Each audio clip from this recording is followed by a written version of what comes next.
Italy में तारीख का सबसे बड़ा ऑपरेशन किया गया है जिसमें 3 भारतीय अफराद को गिरफ्तार किया गया है जिन्होंने गैर कानूनी तरीके से 1300 के करीब अपने ही मुल्क के लोगों को इटली बुलाया। अब इनका तरीका वारदात सामने आ गया है और जब मैं आपको बताऊंगा आप सोचने पर मजबूर हो जाएंगे कि बाहर के मुल्क क्यों हम देसी मुल्कों पर वीज़ों की पाबंदियां लगा रहे हैं, या वहाँ अगर हमारे लोग पहुँच जाते हैं तो उनको वहाँ पर पक्के कागज़ ही नहीं मिलते।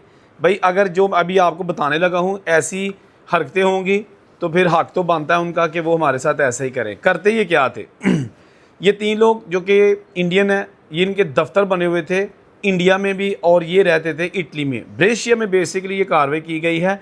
आपको पता है कि इटली समेत बाज़ दूसरे जो यूरोपियन कंट्रीज़ हैं उनके पास एक कोटा होता है सीजनल और नॉन सीजनल वीज़ों का। ये पक्के वीज़े नहीं होते, मतलब है कि जी एक बार वीज़ा लग गया तो सारी ज़िंदगी आप इटली में रह सकते हैं, ऐसा नहीं। ये सीजनल वीज़े होते थे जबकि ये वीज़ा आप खुद ब खुद हासिल नहीं कर सकते। इसके लिए इटली से आपको कोई जो काम करने वाली कंपनी है वो अगर आपको हायर करती है, आपकी मंजूरी दे देती है, तो फिर आपको लेटर जारी होता है, लेटर लेके आप एम्बेसी जाते हैं और वीज़ा मिल जाता है।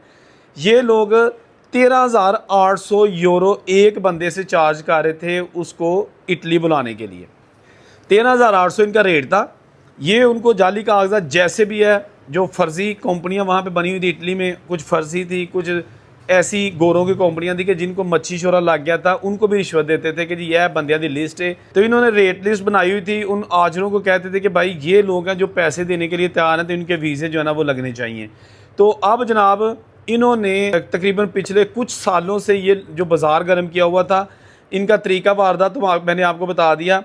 अब तक इनके कब्ज़े से यानी कि जो प्रॉपर्टी है 1,92,00,000 यूरो जो है ना, 1,92,00,000 यूरो, ये बहुत रकम है जिसका ये इन्होंने बिज़नेस किया था। और इनके कब्ज़े से कुछ रकम भी बरामद हुई है, कुछ प्रॉपर्टी इन्होंने सील की है और बड़े पैमाने पर इन्वेस्टिगेशन का आगाज़ कर दिया गया है। इसके साथ साथ यहाँ तक नहीं, जो लोग इंडिया से पहुँच जाते थे इटली, ब्रेशिया वगैरह, मिलान और दूसरे जो ज़रूरी एरिया जहाँ बहुत ज़्यादा है, वहाँ जाके उनको जो है ना वो पूरी पेमेंट भी नहीं, जो तनख्वाह थी वो भी नहीं दी जाती थी। वर्क आवर्स बहुत ज़्यादा थे, यानी कि इनके 10-10 12-12 घंटे काम करवाया जाता था, ये भी खिलाफ वर्जी है। उसके साथ साथ जब ये मनी लॉन्ड्रिंग के इल्ज़ामात भी हैं, क्योंकि वो लोग जब पैसे कमाते थे उन्होंने वापस पैसे इंडिया भेजने थे, तो ये भी उनकी इलीगल तरीके से पैसे भिजवाने का काम करते थे। तो अब जनाब बड़ी ही रैकी करने के बाद ये जो फ्लूसी इमिग्रेशन है, यानी कि सीजनल और नॉन सीजनल वर्क वीज़े का जो सिस्टम था, इन्होंने पूरा हाईजैक किया हुआ था और अब ये पकड़े गए हैं तीनों। मज़ीद लोग जो है ना वो पकड़े जाएंगे। लेकिन इसके साथ साथ सिर्फ 3 इंडियंस नहीं बल्कि उन्होंने अपने गोरों की कंपनियां भी कुछ जो है ना वो भी सील की हैं और उनके मालकान को गिरफ़्तार किया है जो जाली तरीके से लेटर जारी करते थे इन इंडियन सिटीज़न को ताकि वो आ सके, पैसे दे के इटली आ सकें। तो ये जो 3 इंडियन थे इन्होंने इटली का सिस्टम ही एक आप ये कह सकते हैं कि रिश्वत पे लगा दिया था कि गोरे भी रिश्वत लेने शुरू हो गए थे कि जी अच्छा ठीक है, आप लोग इंडिया से पैसे कमाओ, हम जनाब हमें दो और हम आपको वर्क परमिट देते हैं। यहाँ तक नहीं, अगर एक बंदा सीजनल वीज़े पर 13,800 यूरो देकर आ गया है तो उसको कहते थे कि अगर भाई पक्का होना ही, क्योंकि आप सीज़न के बाद आपने चले जाना है या फिर यहाँ इलीगल रहोगे, अगर पक्का वर्क परमिट चाहिए, डॉक्यूमेंट्स चाहिए तो 7,000 यूरो और दो। चली गई ना 20,000 यूरो के लगभग, 21,000 यूरो के लगभग गेम।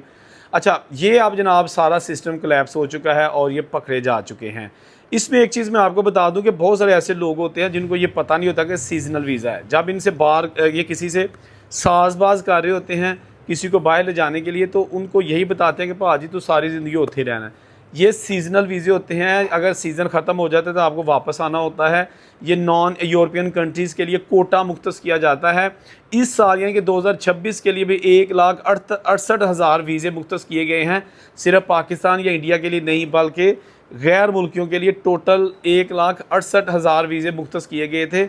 लेकिन 2026 और 2028 तक यानी कि 3 सालों के लिए तकरीबन 4.5 लाख वीज़े जो है ना वो मुख्तस किए गए हैं। कोटा सिस्टम इसको कहते हैं। तो अब देखते हैं कि और कितने नाम सामने आते हैं। ये वो चीज़ें हैं जो कि फिर बाद में हमारा कोटा सिस्टम से भी नाम निकल जाता है हमारे मुल्कों का, और हमें वो जो सहूलियात मिलनी चाहिए वो भी नहीं मिलती।